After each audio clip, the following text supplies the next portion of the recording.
Hello, everyone, and welcome back to the podcast. I'm your host, Joel True and Love, here with another episode of another AEW Dynamite review for February 17th, 2021 edition of Dynamite. Was a good show, a fun show. We got some more matches being added to AEW Revolution, progressing storylines. Uh, Capped off with a heck of a main event. We also had the tag team title match between the Young Bucks and Santana Ortiz. All that and more. So again, thank you for joining me. If you're new, like and subscribe. Click on that bell. And with that, let's get into the review now, shall we? So the show started off with Hangman on Page and Matt Hardy versus the Hybrid. Uh, This one started quick. The Hybrid tried to jump Hangman and Matt before the bell, but Hangman and Matt Hardy came back. It was a fine match, but really what happened after the match is the bigger story. So the match finished with Hangman hitting a double buckshot lariat on the Hybrid, and then Matt finished off with a twist of fate for the win afterwards. So there was that fumbling of the contracts between Hangman and Matt Hardy at the bar, where Hangman slipped in his own contract. So then they were in the ring, and then the Jacksonville Jaguars mascot came out to the ring with balloons and the contract, and Matt Hardy, he read the contract and it didn't read his contract that he thought Hangman signed with Matt Hardy, but it was actually a match contract for Revolution where if Matt loses, he forks over his earnings for the first quarter of 2021, and same for Hangman if he loses. So, money match, going to the big money mat gimmick. So, that's a nice little touch. And then afterwards, Isaiah Cassie, who was in the Jacksonville Jaguars uniform or mascot uniform, attacked Hangman, and then out of nowhere, the Dark Order came out to save Hangman on Page. So clearly, that dynamic between Hangman and the Dark Order is still going on, which may ultimately lead to Hangman being in the Dark Order. So, nice way, I guess, of starting the show. And Hangman and Matt Hardy should be a good match for the pay-per-view. Also, want to touch on that. So, on Monday was the entire first round of the Joshi side, the Japan women's side of the AEW World Title Eliminator Tournament. Women's title, excuse me. On the women's side, so that happened. If you watch it, good. If you're not, then oh well. But that happened. Also, there was a sort of weird story about Sammy Guevara being in quote-unquote heat backstage due to him not showing up for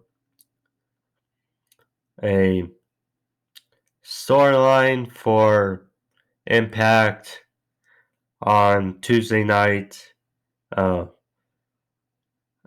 He turned it down, but he showed up. So there was whole kind of thing with Jericho and Tony Khan, but everything seems to be fine with the Impact and AEW. I'm not sure. Because Black Taurus, who's the new guy for Decay and Impact Wrestling, the stable with Rosemary and Crazy Steve, I'm guessing they wanted to do that with Sammy Guevara, but he turned it down, said it wasn't for him. Not that big of a deal, but it was in the news. So, then getting back to the episode of Dynamite. So, the Inner Circle had an interview backstage. Santana Ortiz talked about how it's been 18 months since their for the first title match in AEW, how they plan to collect, and then MJF blamed Sammy Guevara and wanted an apology. So Jericho stepped in, talked about how it was MJF's fault and Sammy's fault, but he mostly blames Sammy and says Sammy is now dead to him for quitting the Inner Circle. So there's that. Then we got to the first round match in the AEW Women's Title Eliminator Tournament.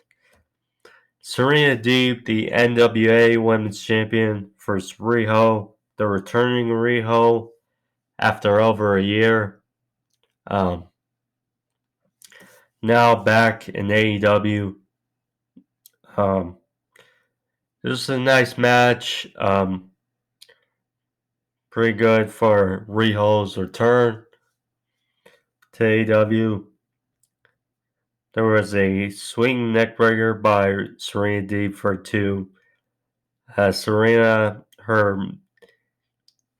knee had troubles during this match. That was the focus. And then at the end of the match, it was an exchange of roll-ups and pins, which ultimately Riho pinned Serena Deeb and advances to next round. Will face Thunder Rosa in the semifinals, or quarterfinals, I guess. Will be very interesting because Riho, she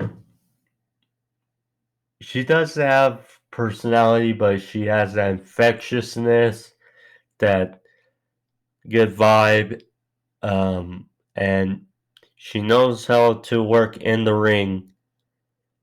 And of course, Thunder Rosa has been pretty much the best of the women as far as AEW is concerned for the last few months. So that's will be a nice storyline going into this match. Something to think about. I would think Thunder Rosa is going to win this match, but we'll see. But good win for Riho. Then we had Orange Cassidy versus Luther. There's nothing much. Orange Cassidy won with Orange Punch. Apparently, Chuck Taylor is back at Orange Cassidy's side.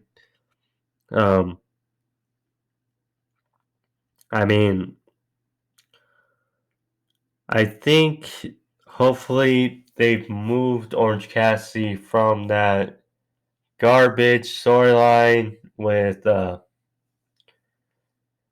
Miro and Kip Sabian, and because Trent is still out with that injury. So just keep Chuck Taylor with Orange Cassidy, and perhaps not only for Orange Cassidy, but they can reset Miro as well. And move those guys to bigger and better things. We'll see. Then we had a Team Taz promo. Taz, Brian Cage, and Hook were in the ring. They called out Sting. Sting came out to the ring. Taz said without the bat, Sting's nothing. He needs the bat. So Sting dropped the bat, attacked Brian Cage, and Hook. He used the bat to hold back Sting, allowing Brian Cage to get the advantage, and he hit a powerbomb on Sting. I mean, usually when you see a guy get a powerbomb, it's, okay. But Sting, at his age now, taking a powerbomb, there was a shot of Sting, and it was just odd because, he took a bump, and you just kind of worried, but Tony Schiavone said that Sting was okay, but it just creeps in your mind because of how his in-ring career with WWE came to a short end after his match with Seth Rollins. But Tony Schiavone said Sting's okay, and the street fight will be intriguing come Revolution.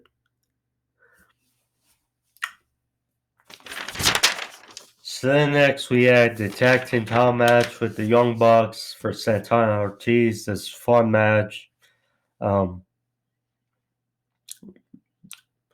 Really, their feud also in 2019 was a fun feud as well. Along with 2020 before the pandemic hit. But this fun match, the parents of Matt and Nick Jackson were in the crowd. So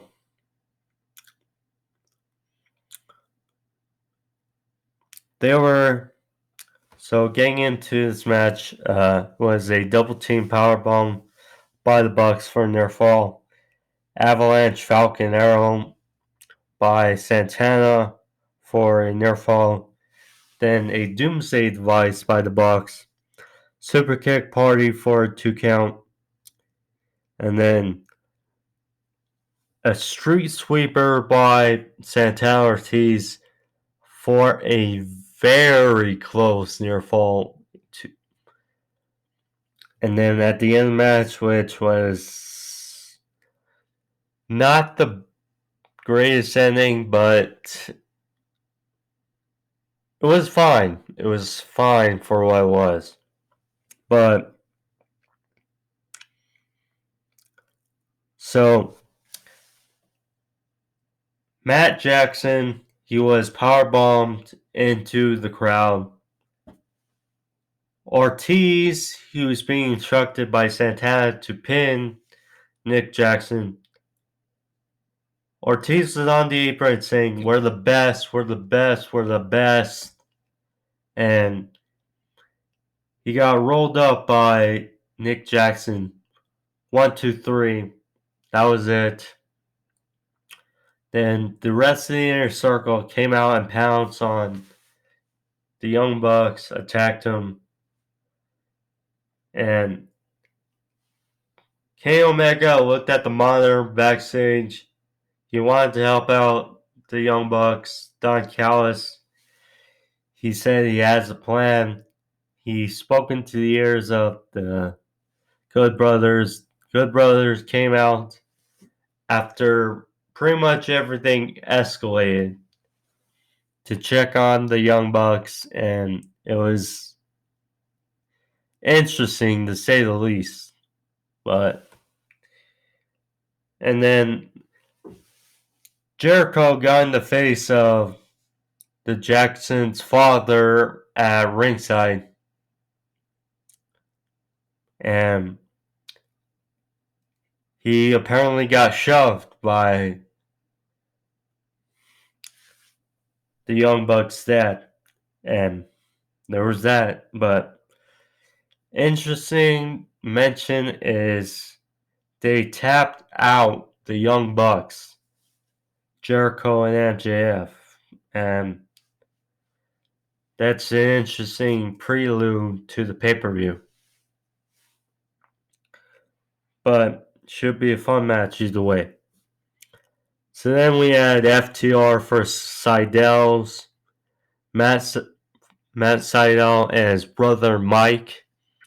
I'm not sure if they teamed together on Dark, but they held their own from what I've seen, from what I saw. I mean, FTR is pretty much one of, if not the best tag team in the business right now. But it was a moonsault by Mike for taking FTR out. Then was a powerbomb suplex or dragon suplex combination by FTR for a near fall. A double Meteora by Matt, and then a kind of a botched splash by Mike for a 2 count. Then FTR took out Matt and then hit the big rig on Mike for the win. Afterwards, they were ambushed by Jurassic Express. And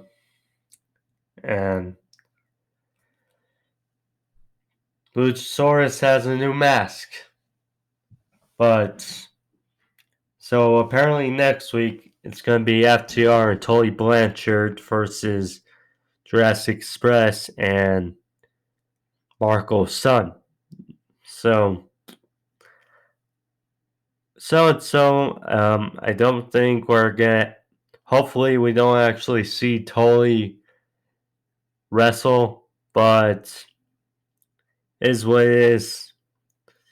Regressing the storyline. But I cannot wait to see another FTR Jurassic Express match. So then we had the main event. Now, this was fun and chaotic and all over the place, but it was fun. So, Kingston, Butcher and the Blade for Lance Archer, Fenix, and Jon Moxley. Like I said, fast start into a brawl, and then getting into the later part of the match was a cutter by Fenix, a frog splash for a near fall, they pounced by Archer. Actually, before that, it was a exploder by Kingston. Then the pounce by Archer, a senton by Archer, which took out the Butcher and the Blade on the outside. Then Jon Moxley and Kingston were in the ring. Kingston went for a signature spinning back fist, but Moxley absorbed it. A beautiful big clothesline, and then hit the paradigm shift for the win. Afterwards, the Good Brothers came out, attacked Jon Moxley, and then Kenny Omega's music hit. He came out with Don Callis.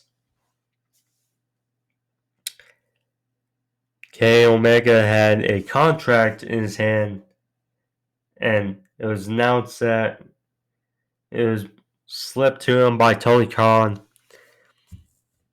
And apparently the rematch will happen at Revolution, but Omega said he will make the match or decide the stipulation, and he said if I just beat you in a regular match, then Moxley will complain and come back. So he said he'll have to put him in the ground. So then he said it was going to be a exploding barbed wire death match. Him and Jon Moxley at Revolution. So then he got a headbutt by Moxley, and then a beautiful a V-trigger laid out Moxley, stood over next to Good Brothers with Don Callis holding the title. Now is how the show went off the air. A fun ending, a fun match, a fun episode. I mean, we got more matches to look forward to at Revolution. Hangman and Matt Hardy. The exploding barbed wire death match, which, I mean,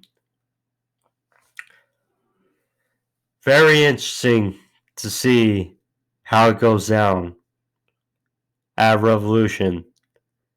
I mean, the unsanctioned match between Moxley and Omega at Full Gear in 2019 was brutal, was violent. How will this match compare? We'll see, but should be fun. Also, that it's going to be Cody Rhodes, Penta El Zero, Scorpio Sky, and 3 others in a ladder match at Revolution. And apparently the winner of that will get a TNT Championship match against Darby Allin. So that's another interesting match to look forward to at Revolution. But fun episode, like I said. Next week we got Toya Blanchard and FTR First Jurassic Express. So we got that to look forward to. The more lead up to Revolution, but thank you for joining me. This is fun. If you're new, like I said, like and subscribe. Click on that bell for all your notifications as far as my reviews, along with sports overview topics where I cover sports, news, and previews. But so thank you all. See you next week. I'm Joe Love. Peace.